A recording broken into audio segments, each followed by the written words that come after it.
povo da Techuvá, povo do Eterno, Am Israel, povo de Israel, remanescentes, mais uma vez, mais uma paraxá, Toldot, gerações ou descendentes, né? Essa paraxá, ela vai tratar, vai falar, é a única paraxá que vai falar de um patriarca, Isaac, né? Isaac, riso. É uma paraxá bem interessante que ela vai falar de restauração, o momento, o mover profético que a gente vive nos dias de hoje. E há um tempo atrás, vocês sabem que eu fechei mais um ciclo de vida semana passada, mas no ano que eu nasci, a paraxá que estava da semana era Toldot. Então eu nasci nessa paraxá e ela tem uma conexão muito forte comigo, né? Inclusive em relação ao momento que eu vivo hoje, esse momento de estar voltando, estar os conflitos acontecendo em relação, assim como aconteceu com o Isaac, questão do restaurar os poços, né? Ali haverá confusão, haverá contenda, mas no tempo oportuno haverá o alargamento, a prosperidade, né? Que é justamente esse mover profético que a gente vem passando em relação ao processo de chuvar, né? O Eterno ele está trazendo o seu povo à sua terra, a Jerusalém. Bem? Vamos fazer uma oração inicial, Shabbat Shalom aos irmãos, Érica, Cristina, os professores do Catuve, Vitor Hugo e os demais irmãos que vão assistir posteriormente. Vamos lá? Avino Sheba Shammai, nós te agradecemos por mais um shiur, mais um dia que estamos aqui a aprender a tua palavra. Que as mensagens que tu tens para nós sejam absorvidas e postas em prática. Que nós possamos mais uma vez, pelos méritos de Yeshua, entender, e ainda que não entendamos, venhamos a obedecer a tua Torá. Que sejamos humildes em aprender e sejamos aptos a praticar. Sejamos guiados pela tua rua para que possamos estar cada dia próximo do teu reino. Beshene Yeshua HaMashiach. Amém. Então vamos lá. Parashat Toldot. Parashat Toldot ela vai tratar inicialmente do... Ela já começa falando do casamento de Isaac com Rivka, Isaac com Rebeca, né? Fala que ele tinha 40 anos quando casou. Mesma idade que Abraão casou, mesma idade que Esaú também casou, né? Com uma idólatra. Na verdade, ele casou com duas mulheres, né? Mas, enfim, a Paraxá ela vai iniciar tratando da questão da promessa, né? A continuidade da promessa que foi feita a Abraão, que deveria se cumprir com Isaac, né? O Eterno estendeu essa promessa a Isaac. E quando Sara, a gente tem que entender que Rebeca, ela era estéril, assim como Sara. Se a gente perceber, as matriarcas de Israel, né, do povo, elas eram estéreis, né? Sarai, estéreo, Rivka, Rebeca, estéreo, Raquel, estéreo. Então aí há uma projeção, há um milagre, né, sobrenatural do Eterno para que essa descendência, essa promessa se perpetuasse, fosse concretizada, né? Então a gente vive também nessas providências, né? Até hoje a gente sabe que o Eterno não mudou, ele é o mesmo Deus, único Deus. Não são dois, não são três, não são vários. Não é um panteão de deuses. Há um só Deus e um só mediador entre Deus e os homens. Yeshua, o homem, Yeshua, nosso Mashiach, né? Então, quando o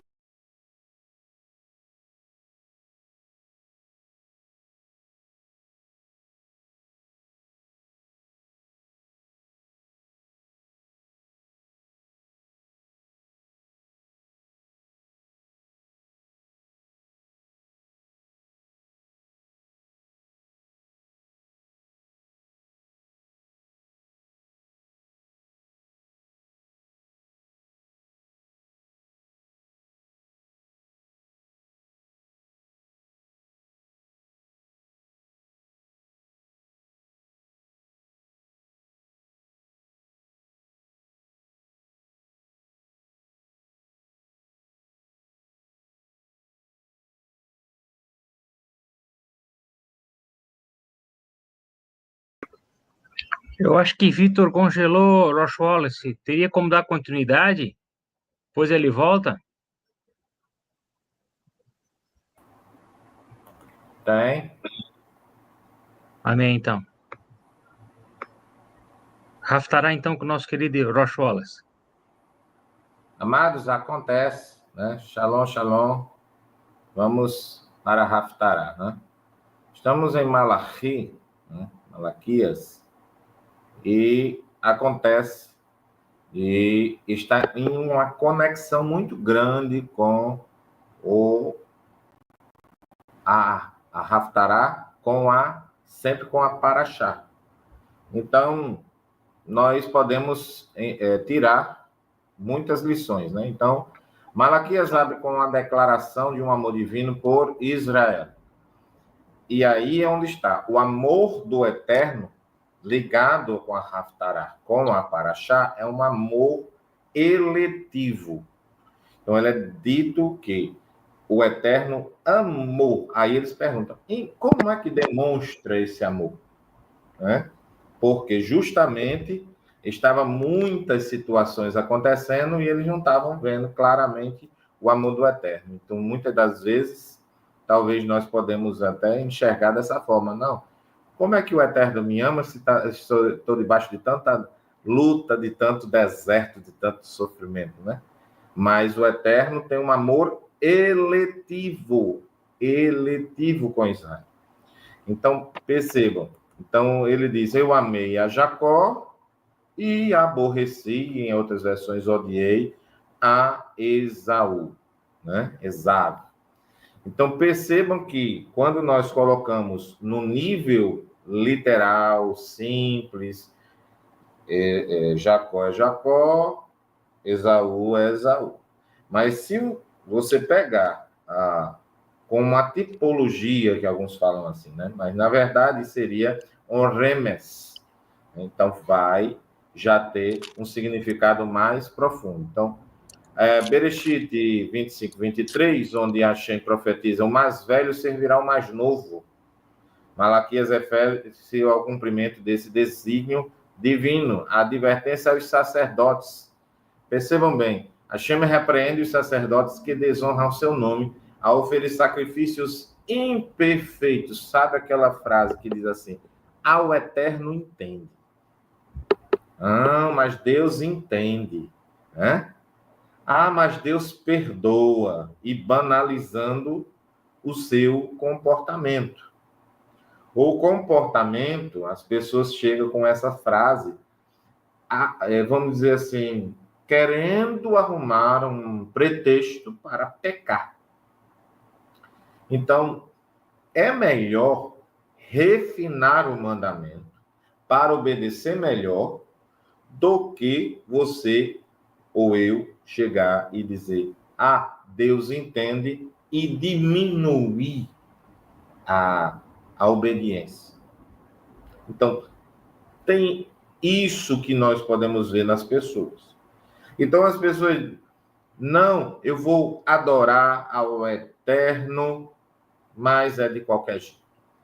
Né? Ninguém vai dizer isso. Mas eu louvo desafinado e não ligo para melhorar. Eu prego sem estudar e não ligo para estudar. Uma vez ou outra, você dizendo, Senhor, seja comigo, não deu tempo de estudar. Senhor, seja comigo, receba o louvor, porque eu ainda não aprendi a fazer direito. Tudo bem. Eu não estou falando isso, que pare de fazer. Não. Mas eu estou dizendo o que o Eterno está mandando falar aqui, que é você refinar-se, melhorar, crescer. Sim, justificar o erro, né? Para se livrar da culpa. Exatamente, Márcia. E o que acontece? Muitas pessoas preferem isso. Exatamente, né? Então, o Eterno vai olhar o coração. E aí é onde está. Qual é a intenção no seu coração? É de refinar-se, melhorar, porque percebam, talvez quando vocês começaram a guardar Shabat, talvez vocês não tinham kippah, tefilim, talvez vocês não tivessem isso, né? Ter filhinhos homens, mas o que acontece? As mulheres não tinham um lenço, talvez. Não tinha nada elétrico, né?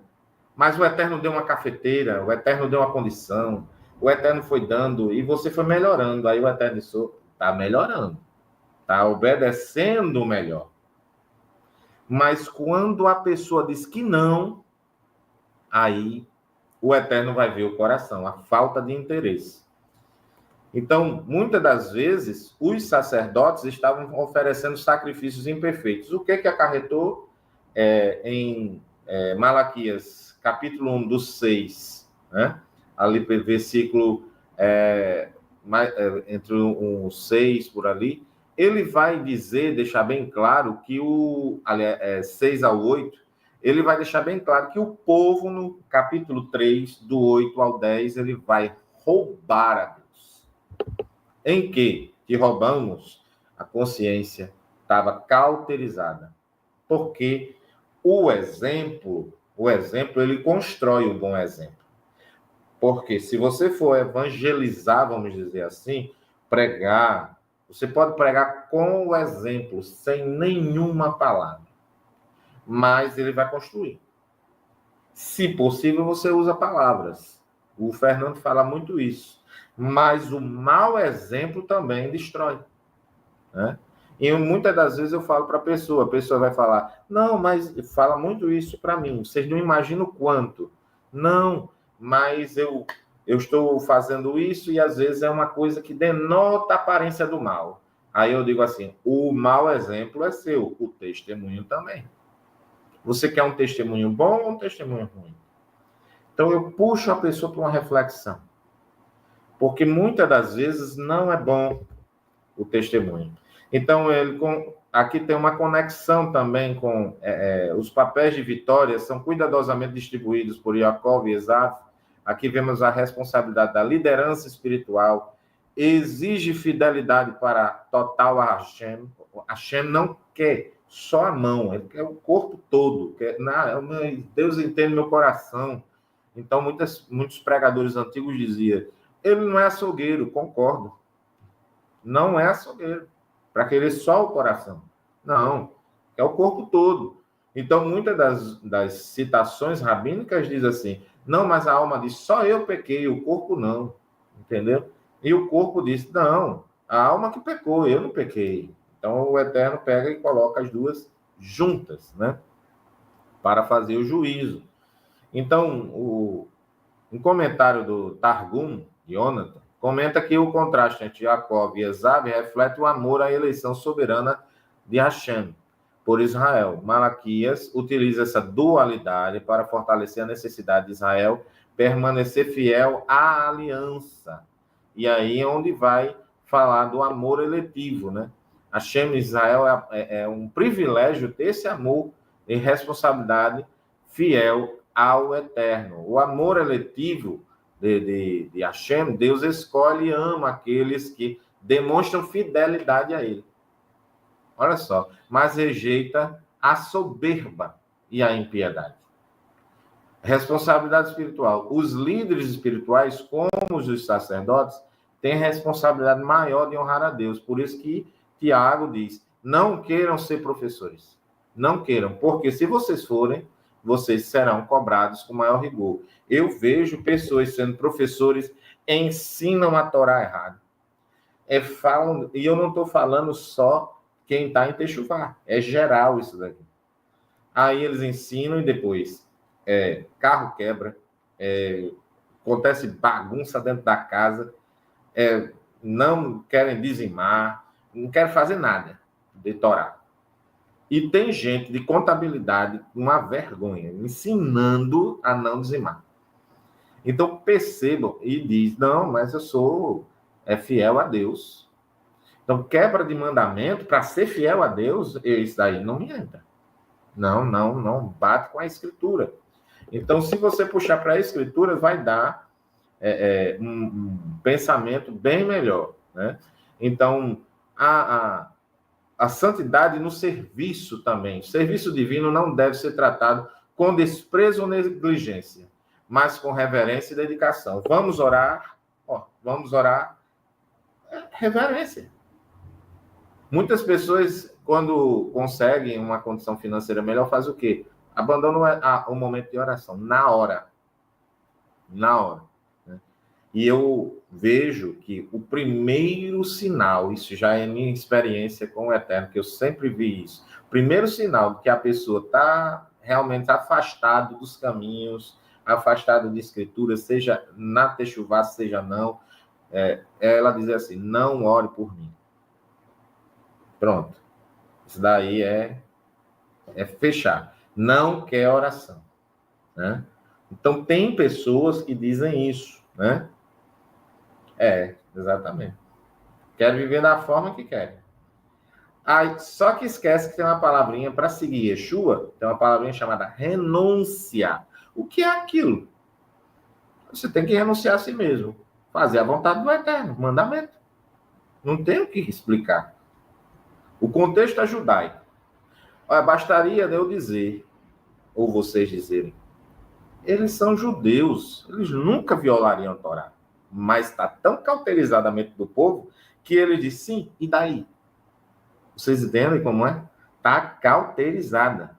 Por quê? Porque estamos na época de o tefilim aqui e o tefilim aqui. Ó. Claro, simbolicamente. Por quê? Vai falar da consciência ser provada. Consciência ser provada. Então, Malaquias, ele fala isso. Então, na visão cabalística, o amor a Hashem por Yaakov representa a conexão íntima entre as sefirot superiores e inferiores. Então, na árvore da vida, né? Ali. Enquanto a exclusão de Esav simboliza a desconexão espiritual provocada pelo ego. Ego não é orgulho, ego é o eu. Certo? E a violência. Então, o eu e a violência. Na visão cabalística, Yaakov representa Tiferet, beleza e equilíbrio.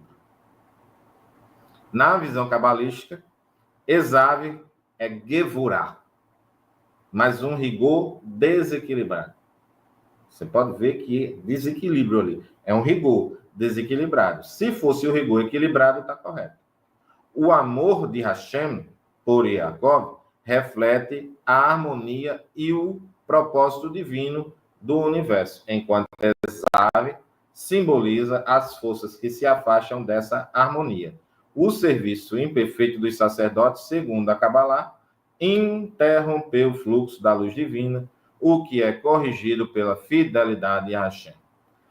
Então, a halahá, uma halahá mais judaica, messiânica, ela reflete o quê? Reforça a necessidade de apresentar-se ao Eterno o melhor de si, sendo um sacrifício espiritual, incluindo os sacrifícios espirituais como oração, orientação e dedicação à Torá. Então, você é o sacrifício vivo e você é o templo. Exatamente. Endurecer o coração. E quando ouvires a voz do Senhor, não endureça o seu coração. Mas eles endurecem o coração. Porque estão com medo, e muitas das vezes você não chega dizendo assim, venham para o judaísmo. Você não vai falar isso. Mesmo porque não é a ideia. Venha para a Torá. Venha para a Torá. Como se fosse a Torá somente para o judeu. Então, não é isso a ideia. Então, também a Torá, a Haftará, também no contexto messiânico, a restauração do sacerdócio é vista no trabalho de Yeshua como Kohen Hagadol, né? Sumo sacerdote. Segundo a ordem de Melquisedeque, que, a via de regra, ele eternizou a lei, o quê? Que parte da lei, quando ele diz, eu sou sumo sacerdote, é segundo a ordem de Melquisedeque, que cerimonial. Então, tem muita gente que ensina a lei cerimonial foi cancelada, abolida, mas ainda fazem batismo, lei cerimonial. Ainda tem Yeshua como sumo sacerdote, Kohen Hagadol, lei cerimonial. Então, não foi todas. Sacrifícios de sangue, aí sim. Né? Mas que é expiação. Então, sacrifício de sangue. Então, sim, mas lei cerimonial faz parte da Torá. Então, se você praticar uma lei cerimonial, tá valendo? Tá. Aperfeiçoa a pessoa. Então, aqui para a gente finalizar, o que acontece? O nosso sumo sacerdote nos chama à fidelidade ao pacto, à aliança. E ele disse uma frase para aquela mulher, quando ela pecou, ele disse assim: vá e não peques mais. Isso daí não tem condição de você e eu não enxergar como, olha, vá e pratica a Torá. Então, Romanos capítulo 2, versículo 12, aliás, versículo 13, fala que é justificado não é quem ouve, e sim quem pratica. Só que em Gálatas 2,16 fala de uma lei de legalismo, uma lei rabínica, uma lei que é humana no sentido de estar errada. Essa daí, ela para Paulo é em Colossenses esterco ali serve para pouca coisa. Aí as pessoas, não serve para nada. Isso é fezes humana. Que é isso, gente? Vamos parar esterco que você coloca numa planta que serve para adubá-la com esterco, que aliás é fezes humana, que era impureza, que tem uma pá até para tirar na Torá. Não encaixa. Então, vivam a Torá e vamos para o próximo professor. Amém.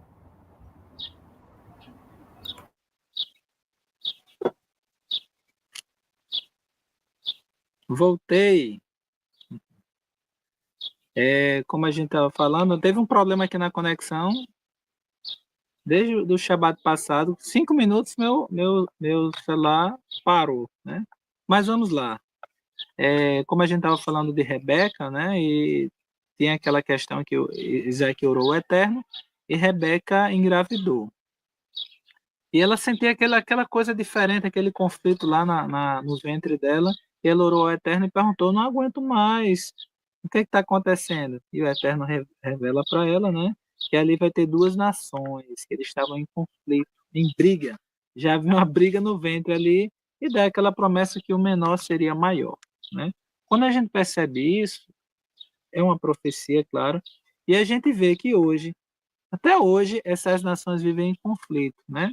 Os semitas, né, que a gente, aí é uma descrição da descendência de Sem, de Shem, de Noa, filho de Noa, mas a gente vê que essa promessa feita que Isaac, que Jacó é o detentor, né, é o povo hoje o judeu, né? E ao redor, o mundo muçulmano ali, no Oriente Médio, a gente sabe que é 99,6% do território é um território muçulmano, né? A gente sabe que são descendentes de Edom, de Esav, de Esaú, né? E 0,4% do território é a terra de Israel. Mas é o povo escolhido, é o povo da promessa, do qual nós nos achegamos, né? Então a gente vê que é uma relação histórica sempre de conflito, conturbada, né?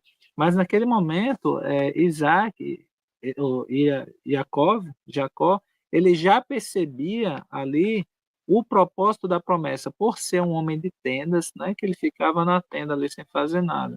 Ele era um homem de estudar a Torá, né? A gente sabe que a primeira estiva, muito provavelmente, foi ali de Ever, de Sem, as tendas de Shem, as tendas de Sem. E ele tinha essa noção, né, que o primogênito, aquele que recebia a bênção, ele não só seria o líder do clã, mas ele seria um correnho, um sacerdote, né? Ele ia liderar aquele povo espiritualmente. Ele sabia que aquelas promessas feitas a seu avô, Abraham, né, elas iam ser concretizadas, né? Falando com relação aos filhos já. Mas Isaac vivia naquele momento com esse mesmo sentimento. Isaac, entre os patriarcas, foi o que viveu mais. Ele viveu 180 anos. Né? O pai, Abraão, viveu 175 e Jacó 147. Né? Mas já em relação a essa questão dos filhos, né? havia ali uma confusão, né? Quando a gente tá falando na questão de Isaac, da gravidez ali de Rebeca, aí o Wallace já iniciou essa questão aí da forma cabalística de se falar nisso. A medicina cabalística, ela vai fazer essa comparação de Esaú e Jacó como órgãos, como sendo Esaú, né? Essa questão de maior e menor, né? De bênção, um será abençoado, outro não. Eles fazem a comparação de isso está na Mishnah, né? No Midrash, né? Que é a Torá oral, Torá Shebe'al-Peh, Torá que está sobre a boca. Que naquele momento Isaac fazia, ele era como se fosse o fígado, né? Há esse comentário, Isaac como o fígado e Jacó como o coração, né? O fígado, apesar de ser maior, ele é menos elevado do que o coração. O coração é um órgão menor, mas ele é um órgão muito mais sublime. As funções deles, biologicamente, eles têm funções diferentes, formas de no nosso corpo diferenciadas. O fígado, por exemplo, ele serve ali para remover toxinas, né? Ele é como se fosse um filtro, uma base para o coração, que é mais elevado. O coração é na parte superior do corpo, né? Se você analisar o fígado, ele é menos letal, né? Um problema no coração é um problema bem mais sério, ele é um órgão mais elevado. Então, quando você faz essa comparação de Esaú, né, o fígado, e Jacó, o coração, é como se você estivesse tratando no plano material, mais carnal, como era Esaú, e o entendimento de Jacó em um nível mais elevado, mais espiritual, né? Aí a gente vê, eu lembrei agora daquele verso que diz: do que deve guardar, guardem o seu coração, porque dele procedem as fontes da vida. Né? Eu vou voltar um pouco para Isaac já já, a questão dos poços. E quando a gente fala dessa questão de lentilhas, né? Até hoje, no luto, quando se guarda o luto, há essa preparação da lentilha. Né? A lentilha é uma semente redonda e há essa referência de se os enlutados, essa sopa de lentilhas, porque a lentilha é redonda, né? Tá? Como se fosse um ciclo. A nossa vida é um ciclo, é feita de ciclos, né? Ora, esse ciclo vai terminar. Da mesma forma, se oferecem no luto, né? Quando estão enlutados, ovo. O ovo tem aquela forma arredondada, né? A interpretação também que esses elementos, o ovo, a lentilha, não tem boca. Assim como os enlutados, eles não falam muito, né? Nessa questão também, da questão da troca dessa primogenitura, quando fala que Yaakov, ele valorizava esse aspecto espiritual, que ele entendia isso, até por estudar a Torá, Esaú desprezava. Então, ali há um entendimento também que Yaakov fez um teste ali com seu irmão, sabendo que ele desprezaria, porque ele não estava preocupado com as coisas espirituais, né? Ele pouco estava se ligando se ele ia ser o sacerdote ali daquele clã, né? E a escritura fala que o guisado era vermelho, né? Um caldo vermelho, que remonta também essa questão do vermelho à terra, Adão, vermelho, né? Ao sangue, aquela questão de emoções. O Wallace falou agora há pouco, e quando a gente estudou a Paraxá Noah, a gente tem aquelas características dos irmãos Shem, Cam e Efet. Né? Shem, nome, a questão da identidade. Cam, quente, aquela questão de ser explosivo, assim como a gente vê com Jacob, sangue, aquele ímpeto, né, de caçador, né, que despreza os valores espirituais, né, o vermelho, a cor da paixão. Então são relações que a gente vê, e Efet, beleza, aquela questão de exterior, não é? Mas voltando um pouco, a gente vê esse conflito. Desde então, a gente vê que sempre vai haver esse conflito do maior e o menor. A gente vê hoje a questão de Judá e Efraim, e Erruda e Efraim, e Erruda é o menor, não é? Hoje, a questão de números, né? E você vê aquele Oriente Médio, aquele aparato de gente, a religião crescendo e tudo distorcido em relação à Torá. Mas ainda assim o Eterno faz a promessa ao povo judeu, Yehudi, a casa de Judá, que a gente está nesse processo de restauração. E a Paraxá, acerca de Isaac, quando a gente vem tratar desse aspecto de cavar poços, né, Isaac faz essa referência bem clara do que a gente está vivendo hoje. Quando a gente vê a Paraxá, quando ele foi para a terra de Gerar, né, de Abimeleque, né, ali é o território de Gaza, né?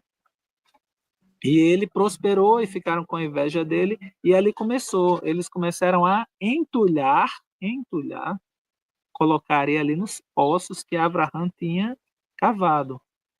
E Isaac, compreendendo ali aquela promessa do Eterno, com o tempo, quando ele saiu dali, ele começou a desentulhar, né? O primeiro poço que eles entulharam tem o nome de Esek, que quer dizer discussão, contenda.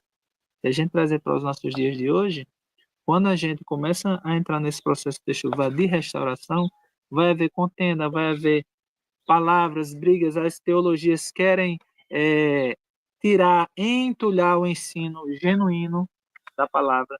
O cavar poços, quanto mais você cava, com mais profundeza, aí eu chego na Torá, nas Escrituras, na sua essência, quanto mais se cava, mais próximo você vai estar de uma fonte de água, né? E essa fonte de água em sua plenitude é Yeshua, como água viva, como a palavra viva, né? Aquela água que purifica. A Torá, ela é purificadora. Quando você tira esses dogmas e você traz para si o contexto original, né? O contexto genuíno, conforme aprove o Eterno nos conceder através da sua pará, da sua Torá, né? Então, a partir do momento que a gente vai nesse processo de chuva, buscando adentrar, mergulhar em águas profundas, a gente vai se alimentando da essência e os dogmas, as doutrinas, elas vão se afastando. E aí, como esse poço, exeque, discussão, contenda, vai haver. Num segundo momento, esse segundo poço, e eles ficaram mais uma vez no entulhar, assim como a gente vê hoje, né, as religiões, as doutrinas, entulhando, dizendo, isso aí não presta não, isso é judaísmo, isso é aquilo, é judaizante. Não é judaizante, né? Até porque a gente busca aqui a essência da Torá. E ainda que fosse judaizante, antes judaizar do que paganizar. Antes buscar a essência com os dogmas judaicos da Torá, na sua essência, sem o legalismo, né? Sem a halachut, que quer sobrepor ao mandamento, do que paganizar, do que viver no sistema paganizado com os óculos da religiosidade e com os ensinos oriundos do paganismo, né? Que a gente vê isso claramente hoje, né? E esse segundo poço, Sitná, foi chamado poço da inimizade, da acusação. Eles começaram a fazer acusações. E aí, como a gente, quando a gente sai desse sistema, quando a gente busca voltar a essa essência, a gente vai ser acusado disso, daquilo, porque você quer ser melhor, porque herege, porque isso, e porque a Torá não é isso, e porque foi abolida, e essas questões, né? Mas chegará um tempo, e a gente também vive isso, né? O poço de Rehovot, né? Espaços amplos, alargamento, prosperidade. É quando a gente sai com o pé no chão, com o pé firme, baseado na essência da Torá, né? Isaac nos mostra isso, e aí a gente vai entrar nesse mundo de Teshuvah, que a gente vai aprendendo para Shabbat, Shabbat, para que a gente entenda e busque estar nesse caminho do eterno, né? Então, Isaac, essa paraxá que é única e direcionada para ele, para a sua vida, a gente vai compreender, né, que a gente tem que cavar poços, assim como Isaac. E outra coisa, ele cavou os poços de Abraão, né, confiando na promessa do Eterno e restaurou os mesmos nomes dos poços que o pai tinha feito, né? Então, ali há uma restauração, como a gente vê hoje, uma restauração da Escritura, um retorno às veredas antigas. Então, esse cavar de poços, assim como Isaac, nós estamos nesse mover profético desentranhando, né? Tirando esses entulhos que o sistema vem colocando há muito tempo, inicialmente com Constantino, nos concílios, né, para que esse processo de restauração através da Techuvá seja concretizado, né? Então, essa é uma reflexão, uma pequena reflexão, mas essa paraxá fala muito sobre o que a gente está vendo hoje, se mover da restauração, da Techuvá. Passo para o próximo professor. Amém?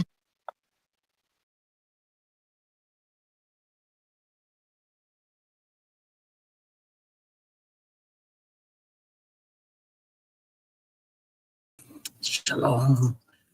Shabbat shalom, meus amados. Shabbat shalom. Amém. Nesse mesmo pensamento, nesta mesma linha de raciocínio, nós continuamos aqui, trazer a você aí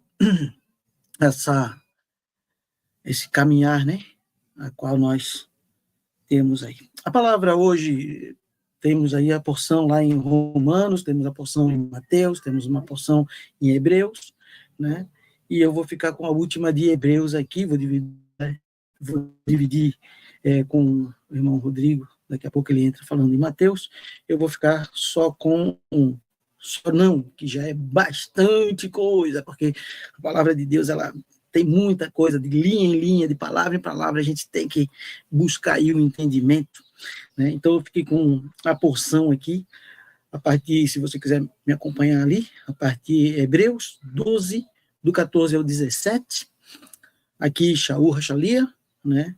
Rabino Shaul está aqui falando aos hebreus, trazendo aí uma palavra que busca o entendimento da verdade, de andar no caminho, né? Como diz lá em Telehim, Salmos 110:1, né? Faça um caminho reto para os seus pés. Então, aqui nós podemos ver que ele está falando aqui, andar em santidade e principalmente em Shalom. É isso que o irmão Vitor estava falando aqui. Se você vir a vida de Isaac não entrou em contenda, né, em nenhum momento. Abraão não entrou em contenda também, né, em vários momentos, né, nem o próprio Moshe não entrou em contenda, né, com algumas situações que se levantaram, mas eles foram obedientes à palavra do Eterno, que quando nós temos certeza na nossa caminhada, nada que venha de situações externas nos coloca em xeque, ou nos tira do entendimento. Puramente, nós estamos aqui, né, fazendo um caminho reto perante ao Eterno. Então, o Rabino fala aqui aos judeus messiânicos e toda a congregação ali messiânica, também tem os gentios, né? Ele fala ali, né? Olha, ponha de lado, né? Qualquer impedimento e o pecado facilmente impede o nosso avanço, né? Esse é o contexto aqui, ele falando, né? Já ali no início do verso 12. Então, o que ele coloca aqui é exatamente isso, né? Colocarmos de lado o que nos impede de avançar no reino espiritual, né? Então, nós buscamos esse entendimento aqui, né? Lembrando que, né, nós precisamos, como ele fala lá no verso 14, esforce-se pela manutenção da Shalom com todos e pela santidade, sem a qual ninguém verá o Senhor. Então, nós precisamos buscar essa verdade para a nossa vida, né, e colocar ela em ação, né? Então, há muitas pregações, há muitas situações, há muitas falas que há um contexto a qual, infelizmente, nem todos estão inseridos no contexto. Então, ele fala aqui, né, que Isaac buscou as bênçãos, né, ali, né, tendo buscado bênçãos com lágrimas, né, mesmo assim, né, de nada valeu a mudança do coração dele, porque ele já fez errado, porque ele andou trilhando caminhos errados, ele saiu da presença do Eterno. Então, aqui há um aconselhamento para a nossa vida espiritual, né, a qual poucas, ou muito pouco se fala, como disse o próprio irmão Vitor, estão preocupados com coisas, de lançar profecias, de lançar situações, que muitas vezes nós não, algumas pessoas, infelizmente, não se encaixam, né? Então, né, como chegamos lá, né, e ouvimos alguma coisa, né, do tipo, tudo posso naquele que me fortalece, mas daí você vai lá ver o contexto, como o Rabino Shaul está falando, para quem está falando, de que forma ele está falando, né? Aí você vê que você não tem pessoas que não se encaixam ali, até porque não é tudo, até porque a palavra já tomou uma direção, às vezes de aumentativo, né? Foi feita uma modificação para atingir uma certa fala, e aí perde-se o contexto. Então a pessoa, quando ouve isso, pensa, opa, aí eu tô, né? E aí já pensa em bens materiais, já pensa em bens isso, já pensa em aquilo, porque o homem na carne, ele faz isso. Ele busca primeiro as coisas desse mundo, depois o reino de Deus. Ele faz ao contrário, quando não entende a Bíblia, quando ele deixa-se ser guiado, né? Não pela palavra do Eterno, pela Bíblia, mas pela palavra que vem do homem, né?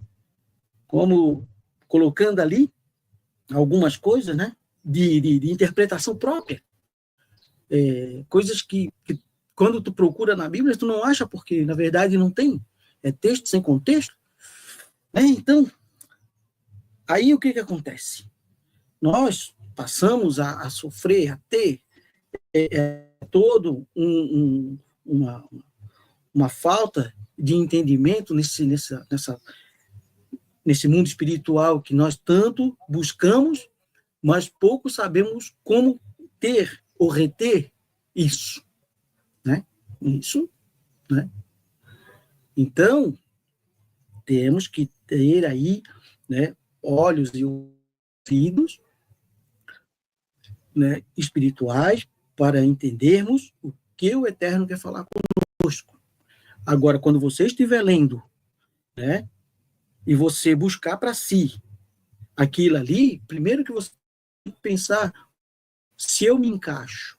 Isaac foi abençoado, e assim Jacó também foi abençoado, Davi foi abençoado, mas cada um desses, como se portava diante do Eterno e como era visto pelos olhos do Eterno? Essa é a pergunta a se fazer. Eu tenho essa condição, eu tenho buscado esta condição para ser abençoado, né? Então, muita gente aí se perdendo, porque foram envolvidos pela palavra, né? Pelo ensinamento, como o nosso amado irmão bem disse aqui, Baruch Hashem, pela sabedoria aí que Deus trouxe à mente dele. E eu posso dizer aqui, do entendimento, que nós temos uma passagem que fala de um cego guiando outro cego, e Yeshua que fala isso, né? E vamos ser bem coerentes, né? Porque o cego que cai com o outro vai ficar no buraco, meu irmão. Ah, não, mas era culpa dele porque ele me guiou. Mas tu foi atrás, meu irmão. Entendeu? Foi atrás, tu não buscou. Tu em nenhum momento tu se perguntou, será que isso está correto? O cara está falando tal coisa, isso está na Bíblia? Isso realmente tem um contexto bíblico? Né? Então, como por exemplo, às vezes a gente ouve dizer, né, eu mesmo já errei antes de conhecer, antes de me debruçar sobre as Escrituras, eu mesmo já errei. Um texto fala, né? Muita gente até coloca lá a palavra, né? Que o diabo veio para roubar, matar e destruir. Não é esse o contexto, nem o diabo fala, não, meu amado. O Senhor está falando de uma outra situação, mas nos foi ensinado, nos passado assim. E aí, até tu voltar atrás, ter o entendimento de que aquele texto, na verdade, fala de outra situação, tu já está levando um ensinamento errado. Na cegueira do que te ensinaram, entendeu? Tu está levando todo mundo para o mesmo buraco. Então, muitas coisas, nós temos que prestar atenção aqui, de que o Eterno está falando, através, né, dando sabedoria para o Rabino Shaul, para que ele venha falar sobre este povo, de o amor, né, do Filho de Deus, de Yeshua, né, dizendo para eles que eles têm que andar em caminho reto, né?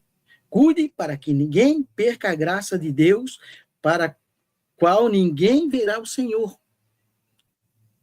Né? Então, o que você mais vê hoje é o homem buscando o homem. Homem buscando o homem para fazer direção de vida. Né? Usando coisas, né?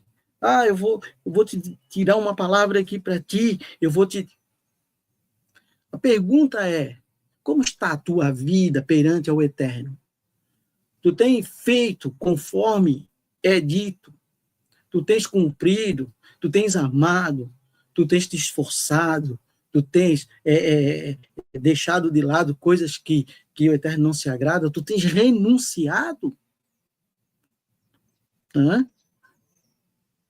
Através disso, pelos méritos dos Mashiach, tu tens renunciado? Tu tens tido isso? Ou tu está fazendo o que exatamente da tua vida? Né?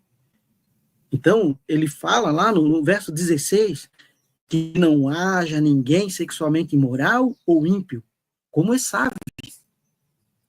E hoje o que nós mais vimos, e sabemos disso, são pessoas que vivem uma vida, né, religiosa, entendeu? Mas mergulhado na imoralidade, dando o seu jeitinho, muitas vezes fraudando, muitas vezes não buscando a direção de Deus para a sua vida, em atitudes a ser tomada como se fosse um ímpio.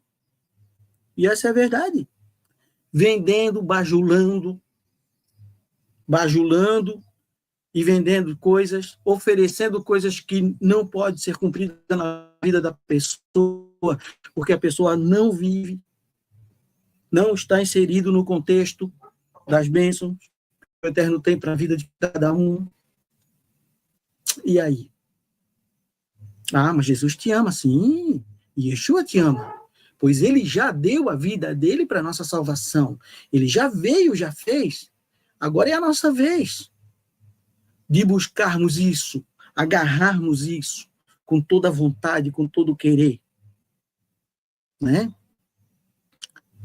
Mas isso requer forças, renúncias, entendimento, como disse o Rocha, tempo para vir buscar um texto, ler, praticar, né? Não adianta só ouvir, levantar a mão, eu recebo. Tu recebe o quê, meu amado? Tu recebe o quê? Yeshua mesmo disse, entra na casa, abençoa, mas se eles não te receberem, saiam. Né? Então fica aqui um entendimento para a gente aqui, a qual também foi me passado. Quando você abençoa as pessoas, abençoa a todos, não importa quem, seus inimigos, não importa quem, nunca faça, né, abençoe a todos, sabe, nas suas orações, quando você for confrontado, abençoe, diga, Deus te abençoe, que tu prospere, que tu possa, por quê? Assim como a bênção passa por nós e vai para a pessoa, né, a maldição passa por nós e vai. Aí eu pergunto para você, você quer que a bênção, né, vá ou a maldição? Porque de uma coisa tens que ter entendimento. Aquele que tu está amaldiçando, tu não sabes a vida dele diante do Eterno. Se ele tem uma vida diante do Eterno, a qual tu desconhece, e se o Eterno tem bons olhos a ele, essa maldição não se encaixa na vida dele, volta para quem? A mesma coisa é a bênção. Se você abençoa a pessoa, chega lá, abençoa a pessoa está com a casa toda suja, está com a casa toda contaminada por pecado, por iniquidade, acha que a pessoa vai querer ficar ali, meu amado? Aonde?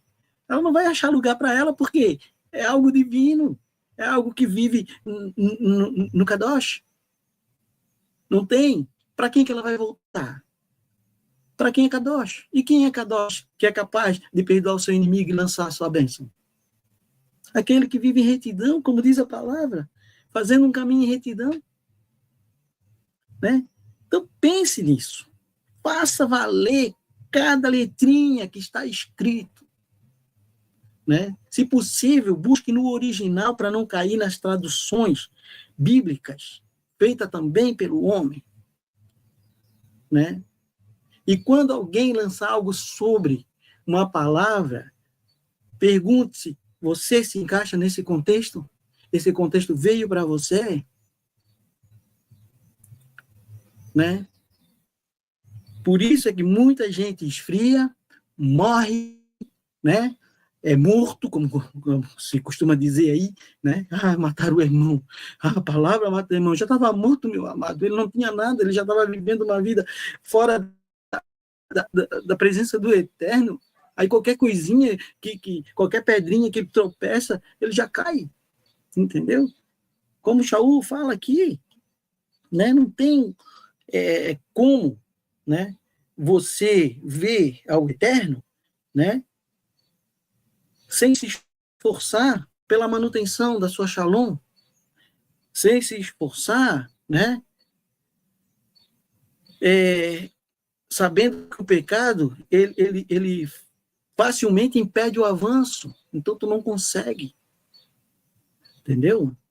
Então, meu amado, eu não quero me prolongar aqui, mas eu quero deixar, assim, esta palavra no teu coração. Faça aquilo que você conhece. Faça e receba aquilo que o Eterno coloque de entendimento para você. Né? Ame o seu próximo, deseje a ele toda a felicidade e toda a prosperidade que esse mundo possa oferecer, independente de como ele vive na presença de Deus, porque nós não estamos aqui para julgar. E você viva na presença de Deus como é ensinado na palavra, na Torá. E aí sim, né, você terá capacidade de enfrentar as lutas, porque você sabe que Deus está à frente. Você tem capacidade de passar por certas dificuldades, porque tu crê num Deus.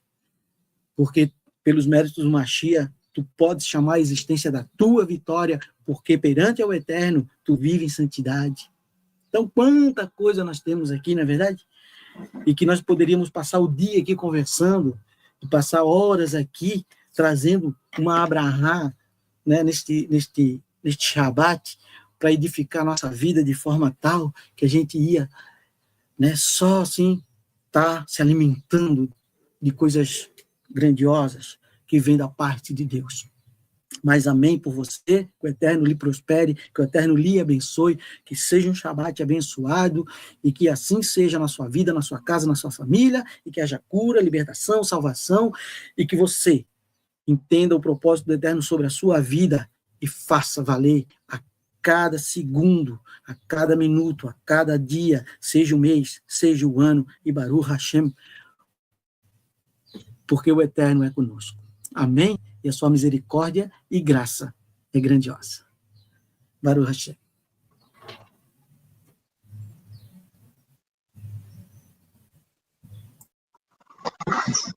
Shabbat Shalom, amados e queridos irmãos, presente nessa transmissão, nessa paraxá, nesta manhã abençoada. Estamos aqui para dar sequência ao que nosso querido irmão Walter, ele já expôs.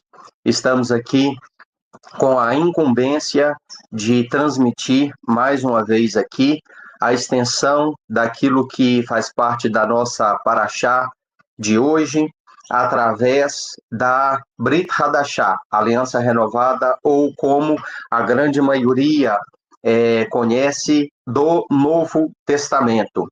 E nós estamos aqui com a incumbência de comentar sobre alguns textos dentro do livro de Matitiahu. Para quem não sabe, Matitiahu é Mateus. E nós vamos estar aqui, então, comentando a partir do capítulo 10, versículos 1 ao 5, aquilo que a gente consegue extrair deste texto. Este texto das Sagradas Escrituras, dentro de Matitiahu 10, ele vem falar sobre o chamado que Yeshua faz aos seus talmidim, ou seja, aos 12 aos quais ele separou, escolheu com a incumbência de transmitir ali a palavra dele, a mensagem que ele foi comissionado pelo Eterno a trazer como Mashiach neste mundo. Então, fala desse chamado e a prontidão em ouvir a voz dele. Como é importante, meus queridos irmãos, o homem estar em sintonia com o Eterno. Como é importante para nós que somos messiânicos, que acreditamos que Yeshua é o Messias, como é importante para nós nos apossarmos deste chamado. O chamado, a vocação que temos para poder seguir o Eterno, aprendendo com o Mashiach. É muito importante isso. Nós vemos que isso iniciou com 12 homens, com 12 emissários, shaliach, que diz no hebraico, né? Que aprenderam com o Mashiach e depois de aprender, eles tiveram a incumbência de ir e de levar até as aldeias vizinhas, depois as localidades um pouco mais distantes, e lá no final de todas as coisas, a grande comissão, aonde foi comissionado a todos de uma forma geral que acreditaram e que se transformaram em talmidim, discípulos. A palavra talmidim significa alunos, aprendizes. Em semeadores das Besorot, boas novas, aquilo que é chamado de evangelho a toda a criatura, a todas as pessoas. Isso é muito importante porque faz parte da vinda de Yeshua ao mundo. Por que Yeshua, Deus, o Eterno Hashem, ele enviou a Yeshua? Ele enviou, segundo 1 de Yohanan, 1 de João, no capítulo 3, verso 8, para cumprir o seguinte, lá está escrito, quem comete pecado é do diabo, porque para isso se manifestou o Filho de Deus, para desfazer as obras do diabo, as obras de Satã. Então, Yeshua, ele veio com essa missão. Ele veio com a missão de desfazer as obras de Satã, de desfazer das obras deste inimigo do homem, deste opositor, deste adversário. Yeshua veio para desfazer as obras dele. Então, Yeshua vindo ao mundo, ele não trabalhou sozinho, ele não trabalha sozinho, ele então recrutou pessoas. Ele então separou 12 e ensinou, doutrinou, preparou, capacitou, instruiu, segundo a Torá, segundo a base da fé hebraica, segundo aquilo que já era vivido por todos os profetas dentro do Tanar.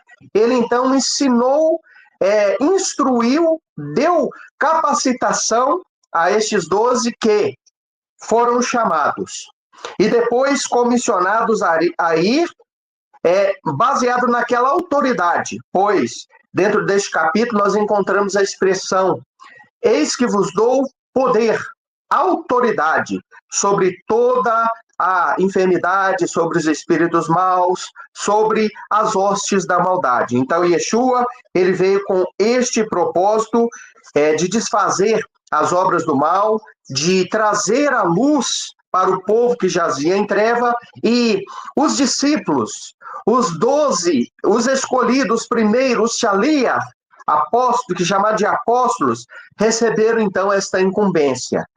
E eu e você também não somos diferentes. A partir do momento que nós escutamos o chamado para a salvação, que entendemos que Yeshua é o Messias, que a Torá é a verdade, eu e você passamos então a adotar os ensinamentos de Yeshua, viver de acordo com eles e ouvimos o chamado dele para segui-lo. Nós temos dentro ainda dos escritos nazarenos, né? dentro daquilo que chamamos de Novo Testamento, da Brit Hadashah, duas passagens muito interessantes. Uma é a do chamado de Mateus, de Matetiarro, chamado também de Levi. Inclusive foi comentado aqui na paraxá passada. E também nós temos o chamado do jovem rico. O primeiro, ele aceitou de bom grado, deixando todos os seus afazeres para seguir e fazer aquilo que o seu mestre, aquele que o chamou, naquele momento o comissionou e indicou que ele deveria fazer. Mas o outro, o jovem rico, que se aproxima por conta própria de Yeshua, dizendo, bom mestre, o que é de fazer para alcançar a vida eterna?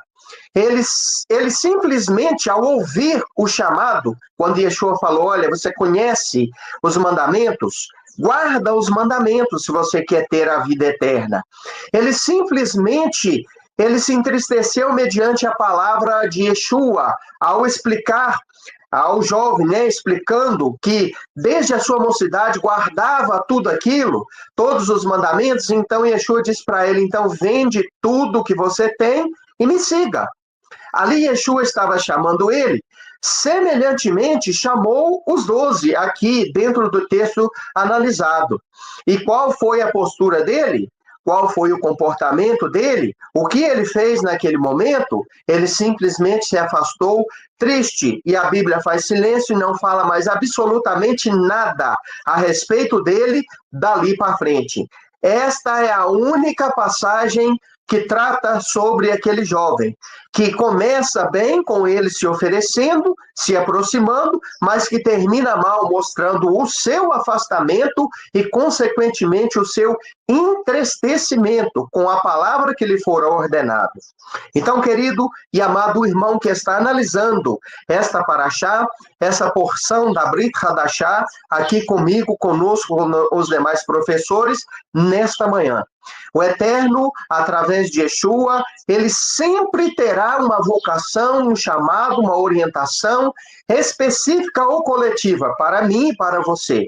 Eu te aconselho, receba a palavra do Eterno por intermédio do seu emissário, de Yeshua, o nosso Mashiach.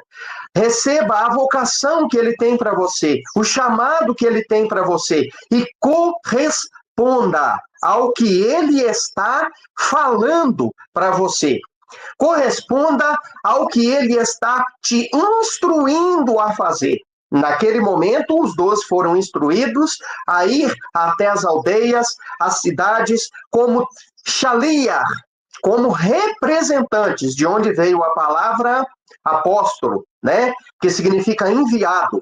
Assim como Yeshua foi um enviado do Eterno para ser a luz maior, o representante maior do Eterno em cima desta terra, assim também Yeshua, o Messias, ele vocacionou os 12 e os ordenou com a seguinte palavra: vão então às aldeias e me representem. Representem a palavra daquele que me enviou. Isso aí é muito interessante, nós entendemos isso.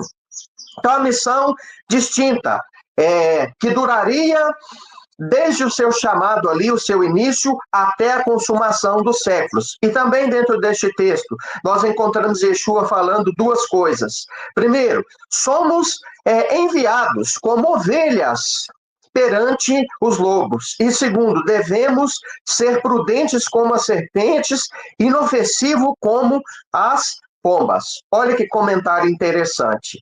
As serpentes são consideradas sagazes pela forma como se movimentam silenciosamente.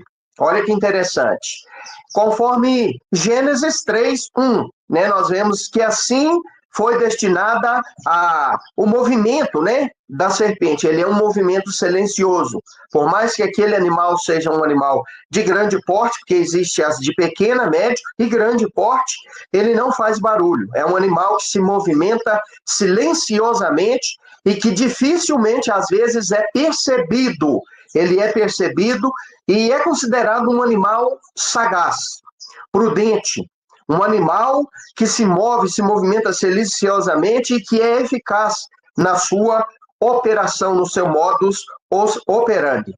Ao meio de lobo significa que o talmidim, ou seja, o aluno, o aprendiz, o discípulo de Yeshua, seriam expostos ao ódio e à violência dos homens. E é exatamente assim que nós, servos do Eterno, discípulos de Yeshua, devemos comportar. Você precisa, querido e amado irmão, ser prudente como a serpente, ter essa silenciosidade no seu agir, mas sempre agir, se movimentar de uma maneira sábia, prudente, produtiva, fecunda, para com o reino do Eterno, para com a ordem de Yeshua para a sua vida, sendo, adotando, fazendo, cumprindo os mandamentos em meio a uma geração perversa, que são comparadas aqui como lobos, sabendo que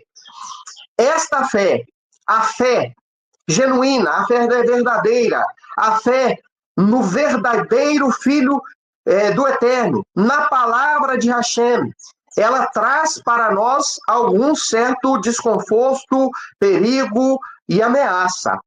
Então, é necessário esta sabedoria ao saber agir e interagir em meio a essa geração perversa. Isso é muito importante, né? Simples dentro deste texto, simples como a pomba, significa sem mistura.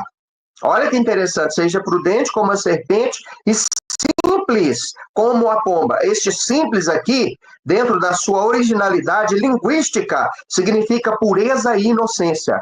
O Eterno não quer que você se misture.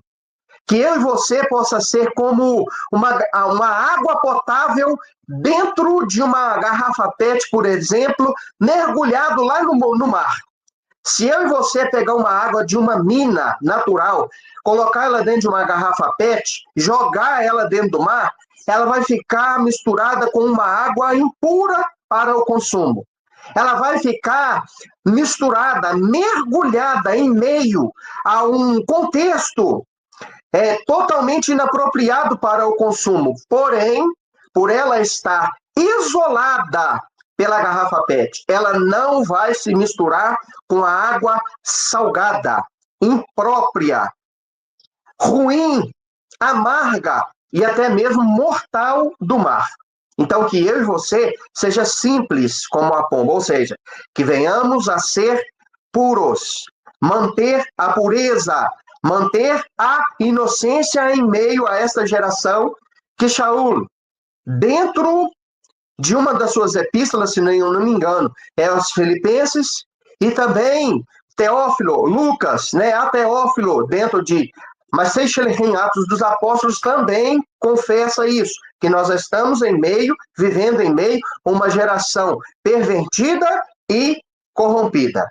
O versículo 17 fala deste cuidado, o cuidado que nós temos que ter diante dos homens maus, né? Acautelai-vos diante dos homens e prevê uma perseguição, meus queridos. Perseguição esta que foi implacável e que desde as eras primitivas do messianismo, ela tem derramado muito sangue. Ela tem promovido conflitos. Mais adiante, o texto de Mateus vai falar sobre esses conflitos familiares, conflitos conjugais, conflitos sociais devido à fé. Quando Yeshua diz, não penseis que vim trazer a paz ao mundo, mas vim trazer a espada. Eu vim colocar um contra o outro. E é isso que, infelizmente, às vezes, a fé promove. Porque a fé verdadeira sempre estará, ela está e sempre estará ao lado da religiosidade, ao lado dos dogmas, conforme o professor anterior, o irmão Walter, já falou. A fé, ela estará sempre paralelamente a dogmas, a preceitos, a invencionices do ser humano. E aqueles que têm a mentalidade religiosa dificilmente compreenderão, haverão de compreender a verdadeira e original fé deixada pelo Eterno como luz para a nação de Israel e, consequentemente, para as nações da terra.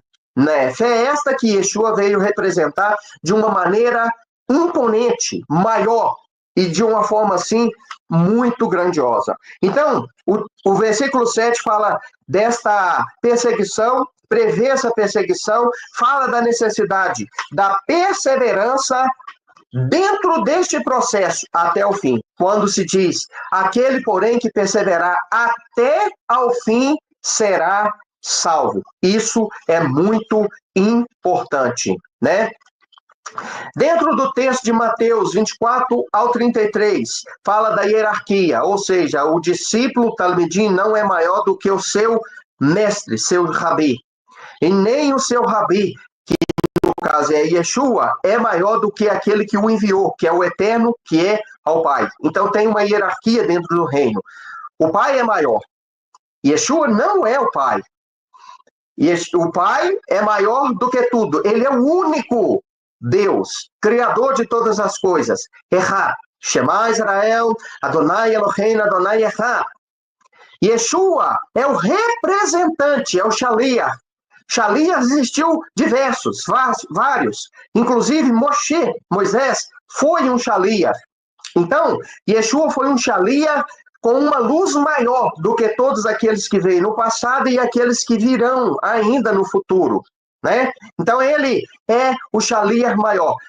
Nós, na qualidade de discípulos, de servos, nós somos menor do que o Pai, é lógico, e também do que o nosso mestre. Sempre devemos procurar ser igual ao mestre, porque Yeshua, dentro deste texto, ele fala, basta ao talmidim, basta ao discípulo ser como, não maior, mas ser como a semelhança do seu mestre. É bom nós entendermos isso. E Yeshua, ele usou sempre o Taná. E dentro deste texto, ele fala, ele usa o Taná. Aqui em Miqueias, né, no livro do Taná, de Miqueias, dentro do capítulo 7, verso 6, tem uma profecia que ele fez uso dela e deixou expressa em Matitiá, quando diz assim, pois o filho insulta o pai, a filha se levanta contra a mãe, e a nora contra a sogra. Os inimigos da pessoa serão os membros da sua própria casa. Então, você que leu o Novo Testamento, o Abrit Hadashah, estas palavras de Yeshua, não sabe de onde veio? Vem daqui de Miqueias, né? Miqueias, capítulo 7, verso 6, daquilo que é considerado o Antigo Testamento. E o Talmud faz um comentário sobre isso dentro do seu conteúdo. Né? Foi ensinado por Rabi Nehorai, que disse, na geração em que o Mashiach vier, ele está dizendo que estas palavras de Yeshua que saíram do Taná, saíram de Miqueias, ele se refere à era messiânica, se refere a uma era em que viesse o Messias, que esses conflitos se instalariam. Jovens vão insultar os velhos, e velhos vão se pôr de pé diante dos jovens, para dar-lhes honra. Filhas vão se levantar contra suas mães, e noras contra a sua sogra. As pessoas serão soturnas, e um filho não será embaraçado na presença de seu pai. Tratado de Sanhedrin 97a. Então, queridos, é muito importante nós entendermos esta interligação entre Torá, Taná e os escritos nazarenos. Yeshua, ele tem uma conexão. A Brit Hadashah tem uma conexão fortíssima com a Torá e com todo o Taná. Estas coisas, Torá, tudo aquilo que está no Antigo Testamento, os demais escritos chamados de Taná, né? E a Brit Hadashah, ou seja, numa linguagem mais comum, popular para você que está assistindo e entender, Antigo e Novo Testamento tem conexão íntima, assim como a cabeça, o cérebro, com todos os demais órgãos do corpo humano. Assim, há toda essa conexão bíblica. Eu poderia se estender mais, pois os textos que me foram passados, eles são mais amplos, tem mais a comentar, mas eu me retenho a expressar apenas estas palavras. Desejo que o Eterno te abençoe neste Shabat, você que está assistindo essa transmissão de uma forma grandiosa. Agradeço mais uma vez a minha participação e a confiança dos professores que me convidaram para estar aqui mais uma vez e repasso a palavra ao dirigente desta transmissão nesta manhã, em nome de Yeshua. Obrigado. Amém. Como estendeu um pouco o horário, eu não comentarei, só vou fazer um breve... Só falar aqui, como Isaac, que nós viemos a restaurar poços, né? Não se deixando levar pelo sistema, né? Tem um estudo no canal, Restauração ou Reforma, que tem um aspecto acerca dessa escritura, fala muito parecido. Passa aí para o próximo. Se tiver algum comentário a fazer. Eu também não vou comentar muito, já foi falado bem extenso, só dar uma citaçãozinha. Nessa Haftará, que foi me concedida a honra de ensinar, está ligada a Romanos 9. Quando ele diz assim, amei a Jacó e aborreci a Esaú, está ligado a Romanos 9. Amém. Verdade. Amém. Também só agradecer ao Eterno por esse momento grandioso aí, e que nós, pela palavra dele, possam ser vidas alcançadas, edificadas, e a verdade ter sido transmitida aqui pela palavra do Eterno. Amém. Comenta aí, Rodrigo. Acho que saiu. Não, Rodrigo, tá. Meus irmãos, eu também agradeço a oportunidade, agradeço aqui a condição de poder colaborar com esse trabalho aqui no dia de hoje, e exorto a todos os irmãos, a todos os que vão assistir, estão assistindo essa transmissão. Fique com a Torá e com o testemunho de Yeshua, porque é isso que o Eterno ele quer de todos nós, que abracemos os ensinamentos da Torá e que fiquemos com o testemunho de Yeshua. Amém. Amém. Eu vou ficar com a Birkat Kohanim e o Rosh Wallace fica com a Tefilá, né? Com a oração. Amém. Yivarechecha Adonai v'ishmerecha, Yair Adonai panav elecha v'chuneika, Yisa Adonai panav elecha v'yasem lecha shalom, Beshem Yeshua. Que o Eterno te abençoe e te guarde, que o Eterno faça sua face brilhar sobre você e mostre a você o seu favor. Que o Eterno levante sua face na sua direção e te dê a shalom. Amém. Amém. Em nome de Yeshua HaMashiach, abençoa a todos que estão aqui. Que o Eterno venha a fazer tudo quanto está de acordo com sua Torá. De acordo com sua Torá, nos conceda as bênçãos, paz, shalom, que venha a acontecer as alegrias, venha providências, venham bênçãos, venha saúde e paz para nossas vidas. Beshem Yeshua HaMashiach. Amém. Amém. Shabbat Shalom. Shabbat Shalom. Bem, meus amados, Shabbat Shalom. Vou terminar a transmissão, vocês ficam mais um pouquinho na sala, tá bom? Amém.